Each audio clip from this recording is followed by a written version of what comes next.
Kala had always heard terrible stories about humans, ruthless invaders, brutal conquerors of the stars. They were known to leave entire worlds in ruins, enslaving those they didn't destroy. As Azealan, her kind had long feared the day the humans would reach their distant world. That day had finally come.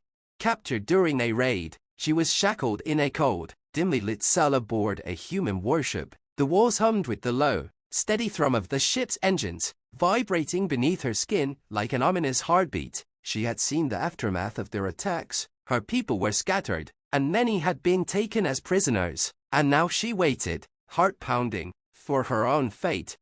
The door slid open with a hiss, and a tall figure stepped inside. His silhouette was that of a human male, clad in battle armor. His face was hidden beneath a helmet, but she could feel the weight of his gaze on her. She braced herself, every muscle tense, expecting pain. Her mind raced with the horrors that might come. Torture, experiments, cruelty, it was all the humans seemed to be capable of. But instead, he did nothing of the sort.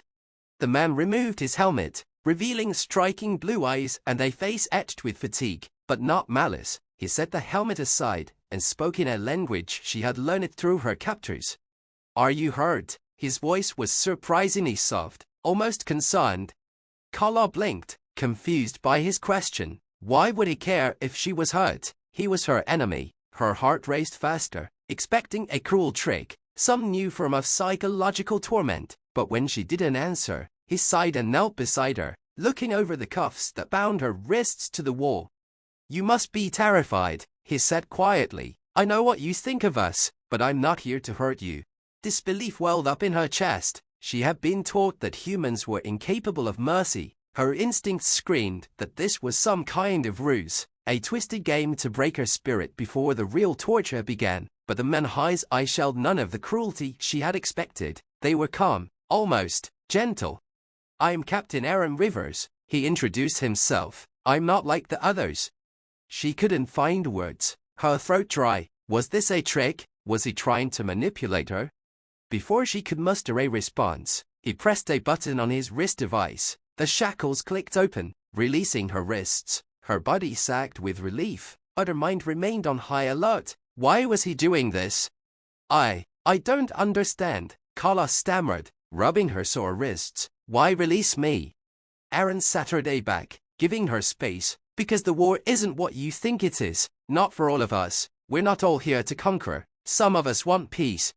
Her eyes widened. "Peace? After what your people have done to mine?" He nodded, his face somber. "I know. I've seen what my own kind are capable of, and it makes me sick. That's why I'm here to offer a different path. Not all humans seek destruction." Kala's distrust clashed with a strange sense of curiosity. She had spent her whole life fearing humans, but this one was different. He didn't touch her, didn't force her to do anything, and there was no malice in his actions. "Why should I believe you?" she asked, her voice trembling. "What if this is just another form of torture, some manipulation to break me?" Aaron shook his head. "I don't blame you for doubting me, but I promise, you're safe with me. I've been assigned to interrogate you, but I don't intend to follow those orders. I won't hurt you."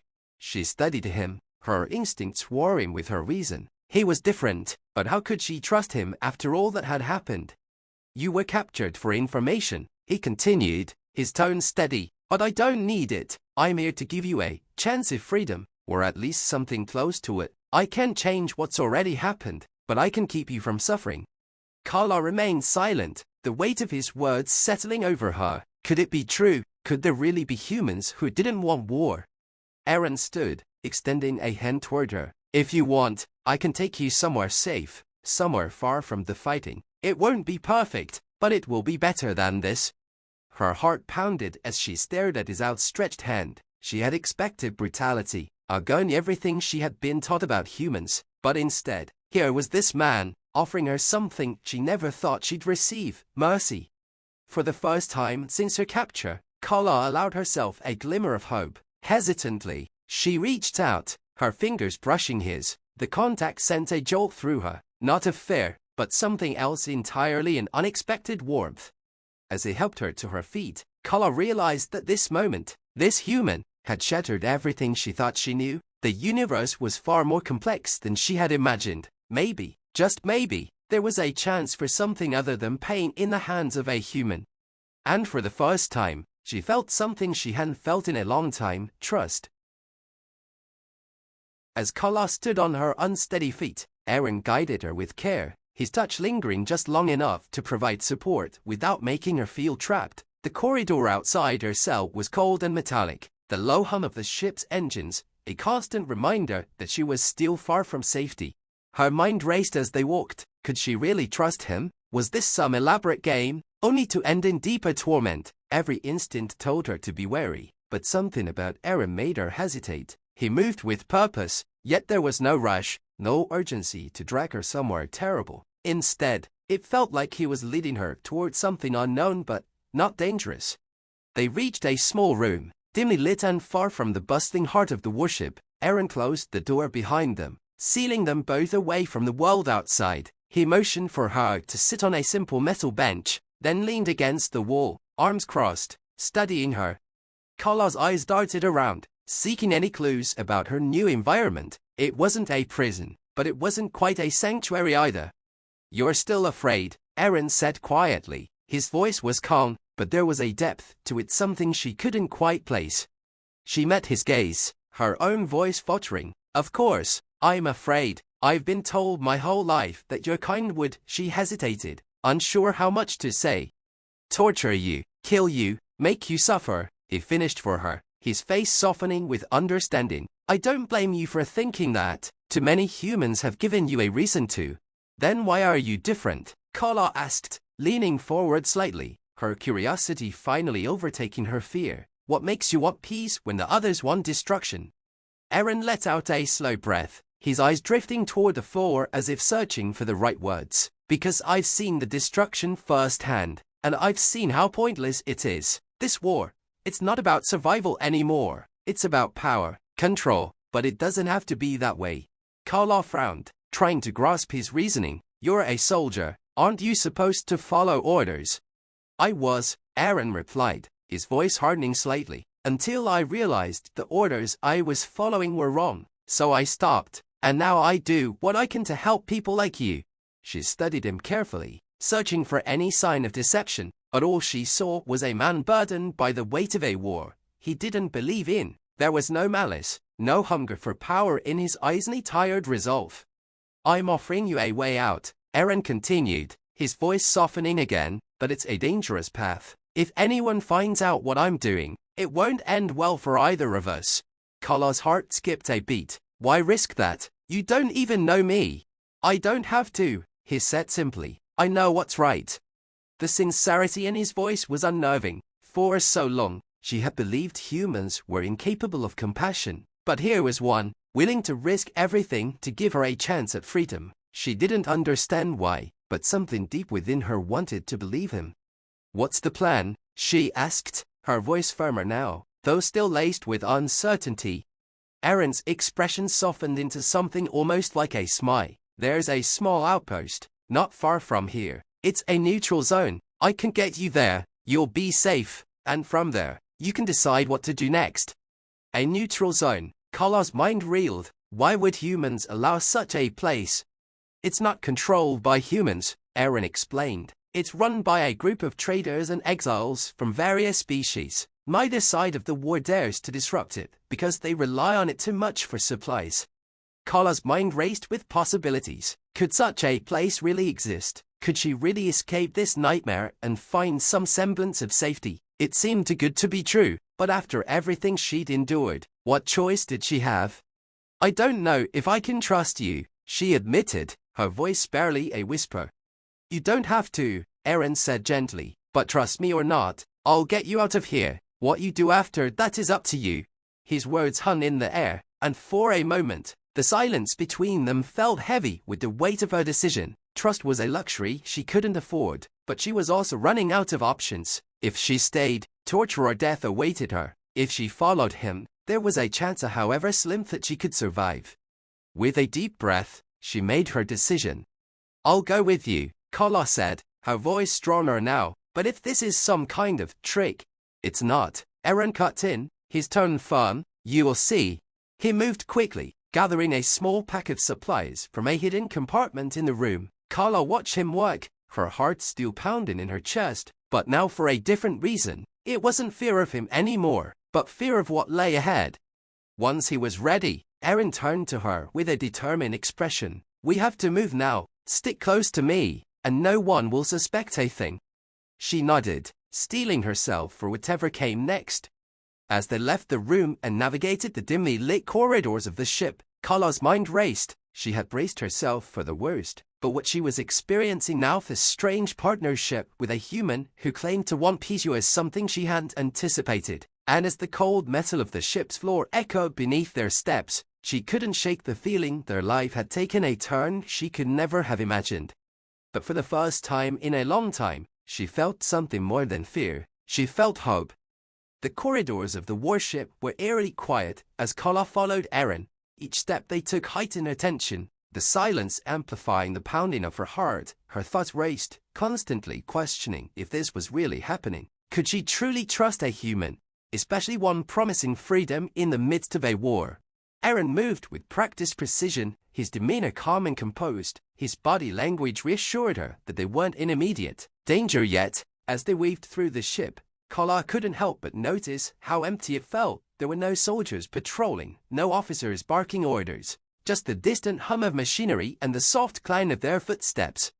They approached a secure door. At the far end of the ship's lower levels, Eren paused, glancing back at her. "This is where it gets tricky. But you know, this door is the hangar. We need to board a transport ship without raising any alarms." Kala swallowed hard, feeling her pulse quicken. "And if someone catches us, we won't give them the chance," he said, his voice steady but firm. He tapped a few buttons on his wrist device, and the door slid open with a quiet hiss. The hangar bay was vast, filled with various ships in different stages of maintenance. A few human engineers were scattered around, but none seemed to pay them much attention. Eren walked confidently toward a small, sleek transport ship near the far wall. Kala stayed close behind, keeping her head down. "Act natural," Eren whispered, his voice barely audible. "We're just another crew preparing for a routine mission." Kala's nerves were frayed as they approached the ship. Every glance from the workers felt like a spotlight. Though no one seemed to recognize her as the Zealand prisoner from earlier, she clutched the hem of her tunic, trying to control her breathing. Eren tapped a code into the ship's access panel, and the door slid open with a soft hum. He ushered her inside quickly, closing the door behind them. The small ship was cramped but functional, with 2 seats at the front and a narrow storage area in the back. "Strap in," Eren instructed, sliding into the pilot's seat and beginning the ignition sequence. The soft glow of the ship's controls illuminated his face, casting shadows that made him look older than he was. Kala took the seat beside him, fumbling with the straps. "Are you sure this will work?" "It has to," Eren replied, his eyes scanning the ship's dashboard. "I've been preparing for this for a while." The engines roared to life, and the ship lifted off the hangar floor, gliding toward the exit bay. Kala's breath caught in her throat. As they neared the massive door separating them from space, would the humans notice? Would they stop them? "Hold tight," Eren said, his hands gripping the controls as they approached the bay doors. The massive doors slowly opened, revealing the black void of space beyond. Kala's heart raced, her eyes darting to the console, waiting for alarms or red lights, anything to signal that they had been caught. But the moments stretched on in tense silence. And then, in a rush of motion, they were out. The ship slipped through the opening like a shadow, and they soared into the cold emptiness of space. Kala's body sagged with relief, her heart still hammering in her chest, but the worst seemed to be over. She looked out the viewport at the vast, star-speckled darkness, her mind struggling to accept that they had actually escaped. She was free. For a few long moments, neither of them spoke. The only sounds were the low hum of the engines and the gentle beeping of the ship's instruments. Eren kept his eyes forward, guiding the ship away from the warship and toward an unknown destination. "Where are we going?" Kala finally asked, her voice soft but tinged with the lingering fear of pursuit. Eren glanced at her, his face calm. "To the neutral zone. It's a few light years away, but we'll be safe once we get there." She nodded, trying to process everything. It felt surreal, sitting here next to a human who had just risked his life to save her. The fear that had been her constant companion since her capture was slowly being replaced By a strange mixture of gratitude and confusion, why had he done this for her? Aaron, she said quietly, her eyes locked on the stars outside the window, I still don't understand. You could have left me there. You could have followed orders. Aaron sighed, leaning back in his seat. I've seen enough war to know it's never as simple as orders. You and I were just pawns in a game played by people who don't care about us. I couldn't stand by and watch another innocent suffer, not when I had the chance to do something about it. His words were heavy with meaning, but they didn't feel rehearsed. There was no grand speech, no attempt to win her over, just honesty. I thought humans didn't care about anything but power, Kala murmured, more to herself than to him. Aaron gave a small, sad smile. Some don't, but there are others who want something different, peace, understanding, maybe even a future where we're not all fighting each other. She studied him for a long moment, feeling the tension in her chest slowly unravel. She had expected humans to be monsters, cold, calculating creatures driven by greed and violence, but Aaron had shown her something else, something she hadn't dared to hope for, compassion, mercy. What will happen when we reach the neutral zone? She asked. You'll be safe there, he said. You can decide what you want to do next, whether that's staying hidden or finding a way to help your people. It's up to you. And you, she asked softly, what happens to you? Aaron's face grew more serious. I'll go back, try to keep doing what I can from the inside. She felt a pang of worry. Won't they figure out what you did? Maybe, he admitted, but it's a risk I'm willing to take. For a moment, silence hung between them, heavy with the unspoken reality of their situation. Kala stared out into the endless expanse of space, her mind filled with possibilities she had never imagined. A human had shown her kindness, had given her the gift of hope when she had expected only pain. It was a gift she wasn't sure how to repay. Thank you, she said softly, the weight of the words hanging between them. Aaron glanced at her, a small, tired smile on his lips. You don't owe me anything, Kala, just life. That's thanks enough.